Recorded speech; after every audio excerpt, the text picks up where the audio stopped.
Today. If we haven't met, my name is Katie. I'm the youth pastor here, and I like to get in a little bit of trouble every now and then, okay? So if you're looking for trouble, find me later, all right?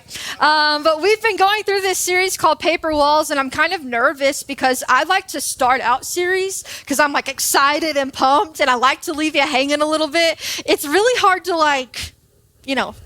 put it all nice and neat at the very end. There's like a lot of pressure. I was telling Stephanie this morning, I'm like really nervous because there's a lot of pressure to kind of tie it all up in a neat little bow, okay? So I'm going to promise you today that it's not going to be a neat little bow, all right? But if you stay with me, hopefully we will figure out how to stop making excuses. And that's what this series is all about, Paper Walls, moving beyond the excuses that hold you back. So I thought this morning I would start by talking about my job. I work at the church, but my full-time job is I'm a teacher, all right?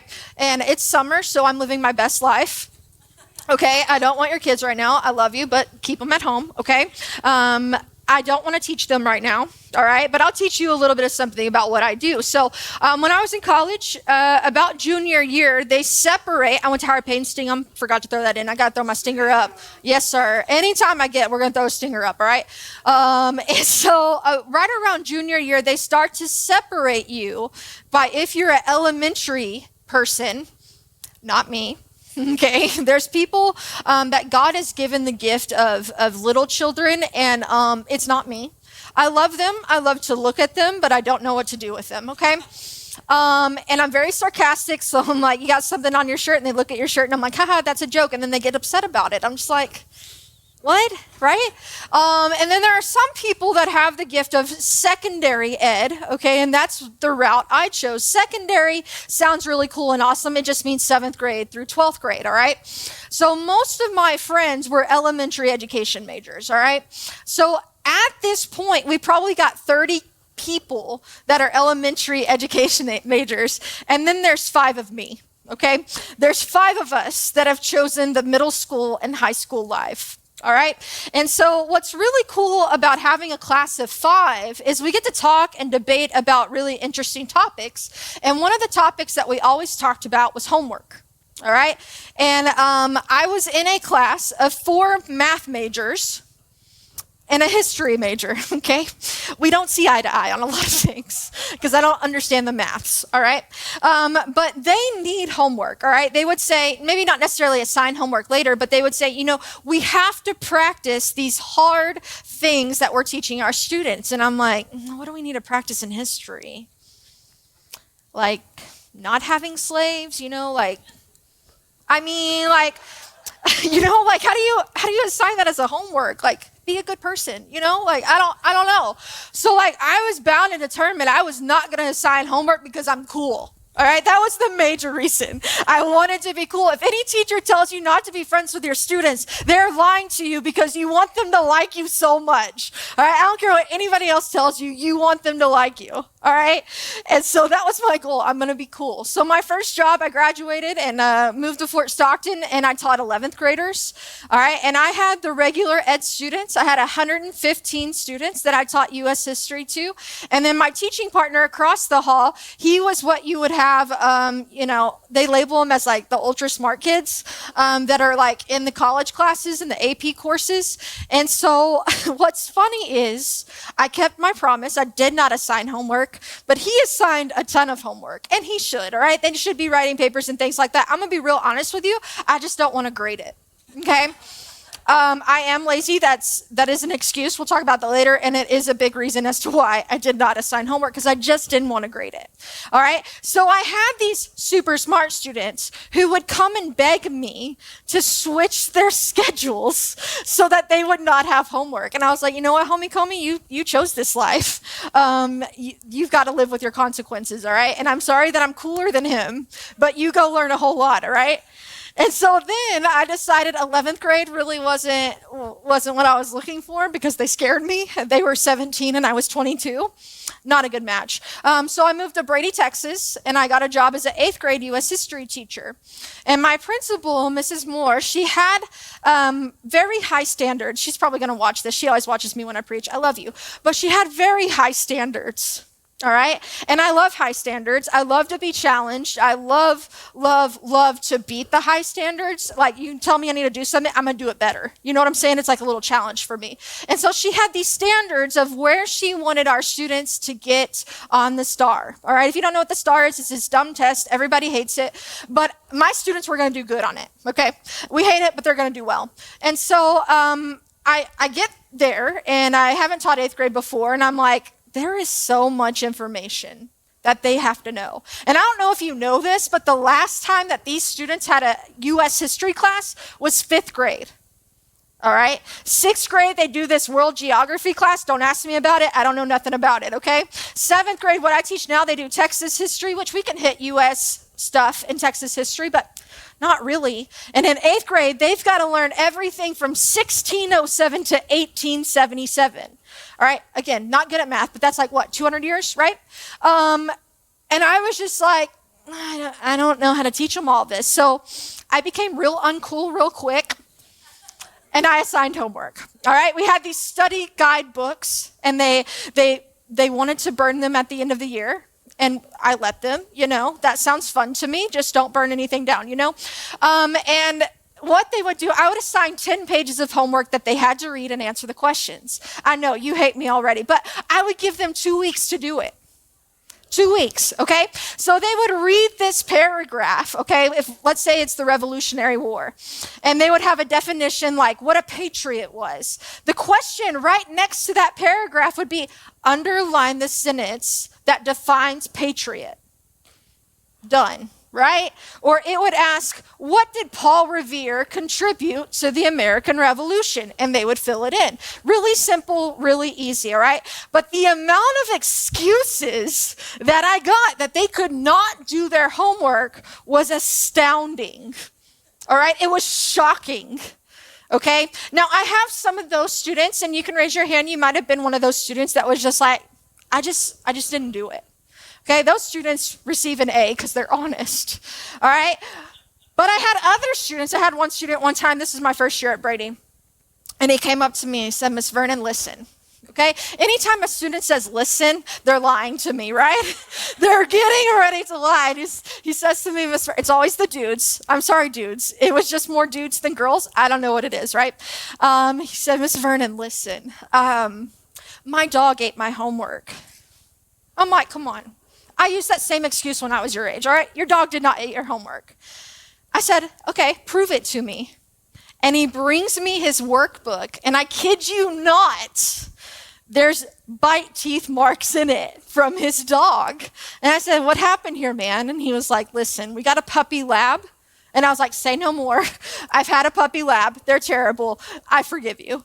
Like that was real. His dog really did eat his homework. Like you could plainly see the bite marks. There's probably a little puppy tooth stuck in there somewhere. But you could see it, and that was real. I had another student one time, and I'm laughing, but you're not going to laugh at this first part. He says to me, this is my second year, so I was coaching. I was exhausted. They were exhausted. He says to me, Coach Vernon, I need to talk to you. And I'm like, okay. And he says, I didn't get my homework done. My great-grandma died, and it was just this really hard thing, and we were super close to her, and I just didn't get it done, I'm not a jerk, all right? I can empathize with that. And so I said, I'm so sorry, like, don't even worry about it. I'll be praying for you. Like the good teacher I am, I call home, okay? And this boy's mom gets on the phone, and I start apologizing profusely. I'm like, I'm so sorry for the death in your family, blah, blah, blah. And she's like, what? And I said, your son just told me that, this person in your family just died, and I'm really sorry he didn't get his homework done, but I just want to let you know you don't have to worry about it. I'm not angry. And she's like, his great-grandma's been dead since the Civil War. We don't even know her, like, that's a little bit dramatic, but like, that did not happen. And like, I'm just shook. Like, you would lie to me and make up a death? Yes. And I'm like, where do these kids learn this? And then I look in the mirror. They learn it from us. All right? They learn it from us. And then I was trying to put together this message. Like Scotty gave me the last of this message, and I've known about it for like, I don't know, 3 months at this point. But you know me, I'm a procrastinator. I'm not going to do it until it's that time. And I had such a hard time putting this message together. And here's the thing: we bought this message from Andy Stanley, right? And it comes in a file. All right. And it has an overview. It has notes. It has his transcript, like his script. It has the recorded audio with it. And you can go on YouTube and you can watch him do a much better job at this than I am. And I still could not put this message together because I don't want to be the type of person that preaches to you and says, you need to stop having excuses in your life, and not give you a way to actually stop doing it. And that was my roadblock. That was my excuse this week. I can't do this message because I don't know how, even though I got all this dang help. So this morning, I wanted to start out by saying this: just stop giving excuses. All right, you're dismissed. Let's go, I love Christians, and I love Jesus so much. But, it's like when we get a person to finally love Jesus with us, you know what I'm saying? And they're committed and they're excited. And then we look at them and we're like, you got to stop sinning. And it's like, but we don't ever tell them how. Just stop giving excuses. I wish it was that easy, right? Just stop. Okay, cool. So glad you came here today, right? Andy Stanley said this: excuses are just a way for us to not take responsibility for our own lives. Yikes. That hurts this morning. And if you are committed to this Jesus life, I understand that maybe some of you in here are not so sure about this whole Jesus thing. I get that. I understand. I have a lot of questions still myself. But if you're a Christian, it's even more personal because our excuses are the way that we dismiss God's will in our lives.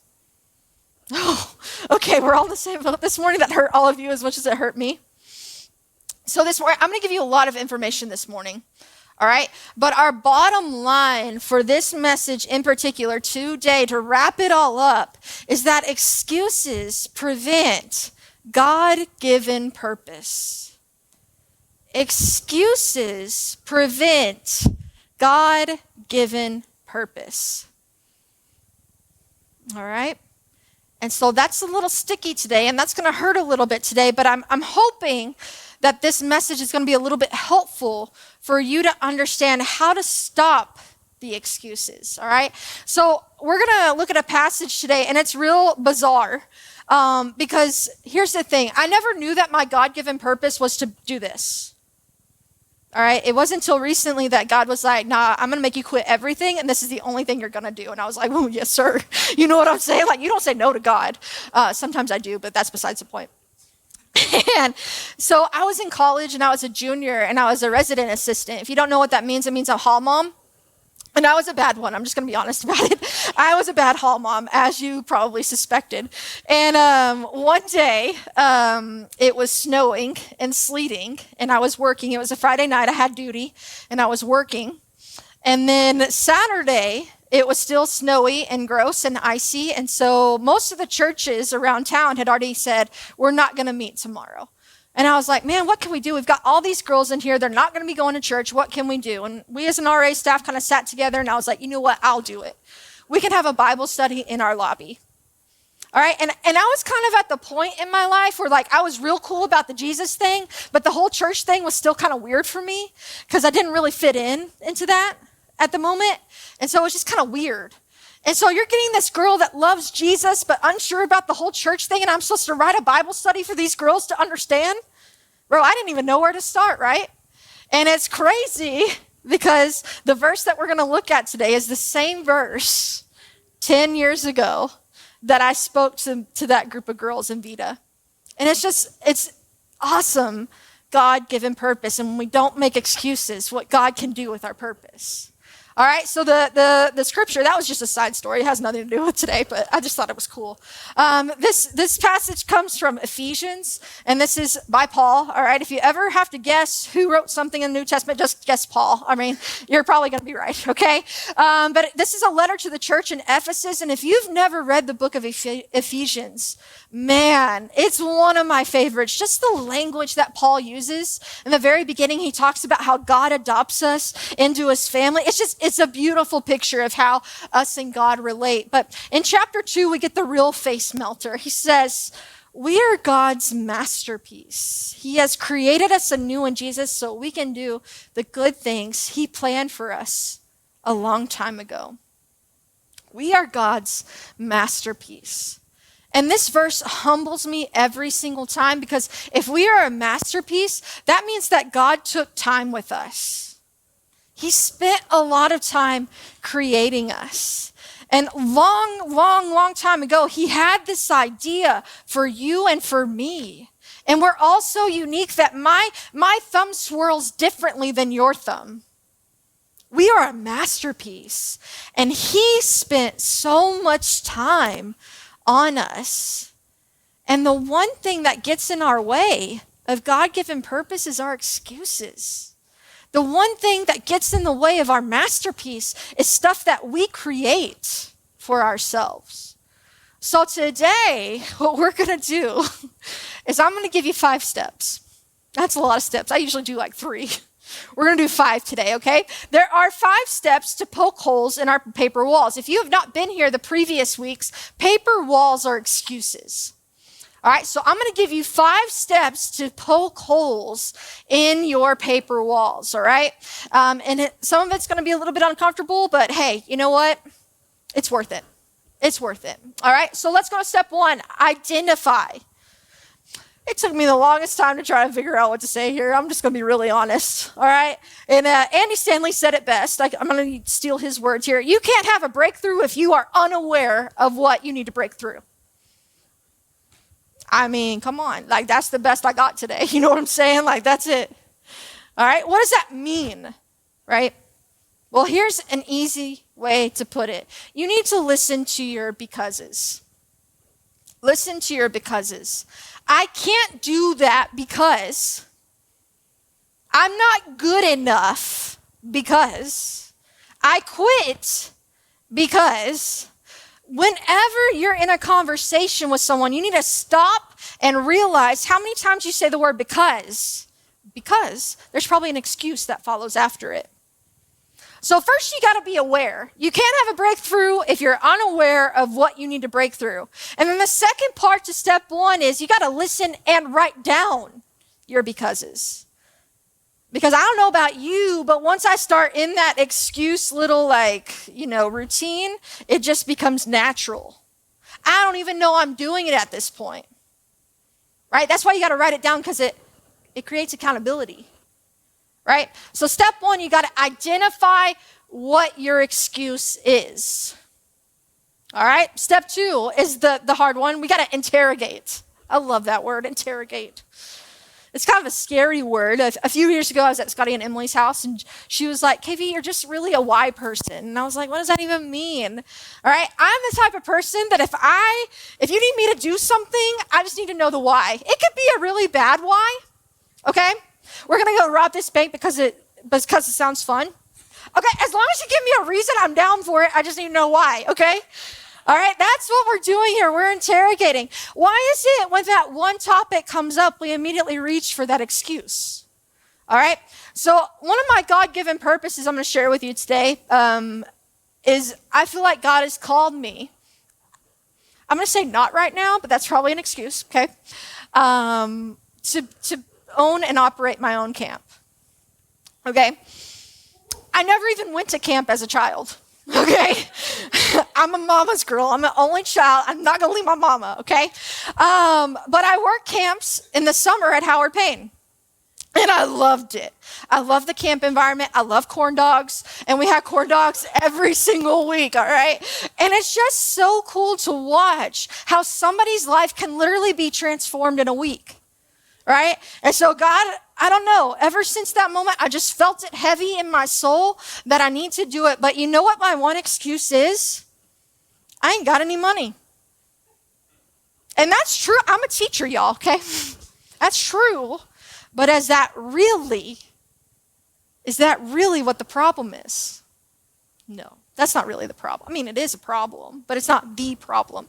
So why is it when camp comes up, I immediately say, I can't afford it? What is that for you? What is that one thing when somebody asks you about that one thing, it's like, whoa, that was a button for me. Don't get too close. I can't do that. For some of you, it may be just like serving in kids' church. That's my favorite one to pick on because I ask people all the time, can you serve? No, because I'm just gonna call it the way I see it, man. I'm just going to say it. I don't know. This may be the last thing I preach. I don't know, okay? Purpose over, right? You got to figure out the answer to your interrogation, and it lets you know whether your reason is legit or it's just an excuse. The money thing is just an excuse. You want to know why I can't start a camp? Because I'm afraid I'm going to fail. What if nobody shows up to my camp? That would be awkward, right? So you can't skip the interrogation phase because you never can find the answer if it's real or if this is really an excuse. All right? And this phase makes us feel bad about ourselves. Like, I hate admitting that I'm afraid to fail. I hate admitting that. That seems silly. I'm just scared. Some of you might be in here and be like, I'm not scared of nothing. Lies. I'm going to call that out right now. Lies. All right? So, to move past this phase, you've got to actually do it, all right? And then you can begin to relabel, all right? You can begin to relabel your reason as an excuse, and then we can finally move forward, all right? Because if we build the paper wall, sorry, Jarvis, I'm going to run over here for a second. If we build the paper wall, our excuses, that means we can also tear down the wall. Anybody seen Field of Dreams? If you build it, they will come. Okay, if we build it, we're going to rip it apart. All right? This is the 2022 version. If we build the excuse, we can also tear down the excuse. Because you know and I know, this is biblical what I'm about to show you. The truth sets you free. So just admit it. Whatever that excuse is for you, just admit it because you know what? It feels good to say, I am afraid. It ain't about the money. I am afraid. It ain't about whatever your fill in the blank is, whatever your excuse is. It's nice to say it and then figure out how you move forward from there. It's fun to relabel. All right? We're still with me? Anybody know what step this is? Oh, okay. This was step 3. All right. Step 4. We're going to ask a hard question and we're going to answer it. What am I going to lose if I continue to excuse? Andy Stanley wrote that. I didn't. Don't say that. Y'all know me. Come on. History. You know what I'm saying? All right. What am I going to lose if I continue to excuse? And the answer is simple. Everything. You lose out on God-given purpose. You lose out on a relationship with God, the most important relationship we have.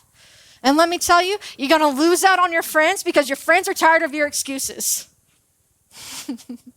If you've got good friends. All right? Remember, excuses prevent God-given purpose. So what do you lose out on? You lose out on everything. And you know what? Life is short, and I don't want to miss out. God is too good for me to miss out. I am his masterpiece, and he is way too good to me for me to make an excuse. What are you going to miss out on? Everything. Now, step 5 in our steps, Andy said that this was optional to tell somebody. I'm going to make it unoptional for you because I like to give homework because I'm uncool. All right? The final step is you got to tell somebody. My best friends know that my goal in life is to own my own camp. And you know what's cool? I've already got jobs in my brain for them. They're going to come work with me, okay? So that's why it's got to happen because I've already kind of promised them that they can work with me, okay? Yikes, right? It's important to tell somebody because God created us to need us. Have you ever thought about that? God created us to need us. All right? Just think about it. You know, Jesus was born and all that good stuff, and then he's going to go and he's going to try and get people to believe he is who he says he is. Imagine if he would have done it on his own. He didn't have those 12 dorky teenage disciples and the couple of women that they don't mention. Imagine if he would have done it all alone. Have you ever tried to do something all by yourself? You're going through a hard time or something like that, and you're like, I don't need nobody. Miriam and I have been talking about this. We've been working together a little bit on some stuff, and we're the kind of people that we're like, we got this, God. We ain't need you. Lies. God created us to need us. And you can't do this alone. So when you find yourself filling your life with excuses, you need to stop, all right? You need to stop and think. I'm not saying to stop your excuses because that's hard, but you got to go through the process of why am I doing this? You got to identify. You can't have a breakthrough if you don't know what you're breaking through. That's awkward, right? You got to interrogate. You got to be the why person. Why? Ask why. All right? You got to ask hard questions and you got to answer them. You got to relabel your reason as an excuse. And you got to tell somebody. The best part of having friends is letting them know, hey, I got this big dream. And then they ask you about it because they're interested. And you know what? When I say I ain't got no money, I know Jordan Jones Green. I always call her Jordan Jones. It just rolls off the tongue, you know? But she looks me straight in the eye. She's the one that's going to tell me that that's an excuse. Excuses prevent God-given purpose. And life is way too dang short to not live our God-given purpose. I don't want to be 80 and not have fulfilled my purpose. I don't want to be on my deathbed saying, God, I'm so sorry I had all these excuses. If I could just go back in time. No, that's it. You only get one shot. And excuses prevent us from our God-given purpose. So I'm going to ask you to do a little homework for me. I want you to go home today, and this is a prayer that Miriam has taught me. I want you to ask God, ask yourself to give God permission to show you your excuses in life, to show you what your God-given purpose is, and to underline where your excuses are. All right, so it's simple. I'm going to lead us through it today. It's going to be a little bit uncomfortable. That's okay. And I want you to do it because you know what? It's worth it. Our God-given purpose is worth it. And it's about time that we tear down these paper walls. Pray with me. God, I just want to ask humbly to come into our hearts, Lord, and to help us find where you've put our God-given purpose. You know, some of us may have that tugging on our heart that, God, this is where you want me. I know it's it, but I'm just scared. I can't afford it. I don't have insurance. Well, whatever that excuse is, God, I give you permission to get that excuse out of our lives. God, many of us are blind to the own excuses in our lives. We don't even know we're doing it. It's so routine that we don't even know it's happening. And we invite you to help us kick those excuses out of our lives, to tear down the paper walls that we have put up for way too long, because you're worth it. And life with you is beautiful and worth it. Lord, we love you and we thank you. In Jesus' name, amen. All right, get out of here. Get those excuses out of here, and we'll see you next week, all right? Thank you. God bless.